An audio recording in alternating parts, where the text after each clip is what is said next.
एक दफ़ा ना हज़रत अबू बकर सिद्दीक और जनाबे उमर फारूक की ना किसी बात में शक्कर रंजी हो गई, इख्तलाफ राय हो गया। तो जनाबे उमर जरा डाढ़ी तबीयत के बंदे थे, डांट दिया अबू बकर सिद्दीक को। तो सिद्दीक एक बार नरम बंदे थे, माड़े दा की काम मोहम्मद नस जाना या रोना। तो वो गा के ना तो पहले घर रोए, फिर हुजूर के पास चले गए। जनाबे उमर कहते मुझे भी ख्याल आया कि यार ये मुझे नहीं करना चाहिए था। थोड़ी देर के बाद अच्छे लोग जो होते हैं उनका गुस्सा जल्दी उतर जाता है। कहते मैंने जाके जनाबे सिद्दीक अकबर के दरवाजे पे दस्तक दी तो पता चला वो तो घर ही नहीं। मैं समझ गया, मैं डर गया, मेरी टांगे कांपने लगी। क्यों डर रहे हो उमर? फरमाने लगे इसलिए डर रहा हूं कि अबू बकर जब अपने घर नहीं होते तो दरवाजा रसूल पे हो। सारी बात तो सुना दी होगी। फरमाते मैं नबी पाक की बारगाह में पहुंचा, सामने अबू बकर बैठे हैं, पुश्त मुबारक मेरे करीम रसूल की काबे की जानब, चेहरा सिद्दीक अकबर की जानिब, दोनों की गर्दनें झुकी हुई। जनाबे उमर पाक फरमाते हैं कि मैं बैठा था और सोच रहा था, सलाम ली, जवाब मिला, पर गर्दनें नहीं उठाई दोनों ने, मुकद्दस गर्दनें झुकी रही। मैं सोच रहा था कि अब हुजूर मुझे डांटेंगे तो मैं सिद्दीक के पैर पकड़ूंगा, मैं अली को सिफारिशी बनाऊंगा, मैं मिन्नत करूंगा, लेकिन कोई बोले तो बात बने ना। कहते जब देर हो गई, ये सुकूत भी बड़ा मुश्किल होता है।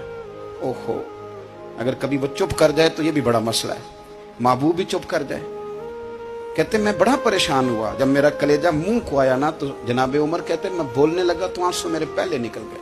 अल्लाहू अकबर। कहते मैंने रो के कहा सोनिया भूल गया था, मैं गया था अबू बकर के घर माफी मांगने, पर ये यहाँ आ गए।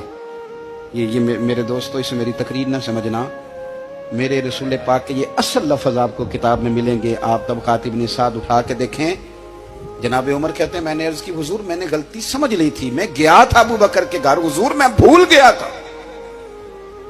फरमाते हैं नबी पाक ने जब गर्दन मुबारक उठाई तो हुजूर की दाढ़ी आंसुओं से भरी हुई। सच के यार, और लफ्ज क्या थे? फरमाया उमर तुम मेरी खातिर मेरे अबू बकर को माफ नहीं कर सकते थे। अब बात को समझे, ये नहीं फरमाया अबू बकर ने गलती नहीं की, फरमाया छोड़ नहीं सकते थे, तुम मेरी वजह से मेरे साहब को छोड़ नहीं सकते थे। फिर हुजूर ने फरमाया उमर ये सारा मक्का तलवारें लेके मुझे कत्ल करने आता था, यार ये अकेला था, इसने खोल के बाजू कहा था कि जो हुजूर तक जाएगा मेरी लाश से गुजर के जाएगा। पर मैं दुनिया भूल जाती है, मुझे याद है अबू बकर सिद्दीक ने माल भी दिया, औलाद भी दी, मेरी खातिर छोड़ नहीं सकते थे। जनाबे उमर कहते हैं मैं उसके बाद समझ गया कि मेरे मुस्तफा की रजा इसी में है कि अबू बकर को राजी रखा जाए। सुभान अल्लाह।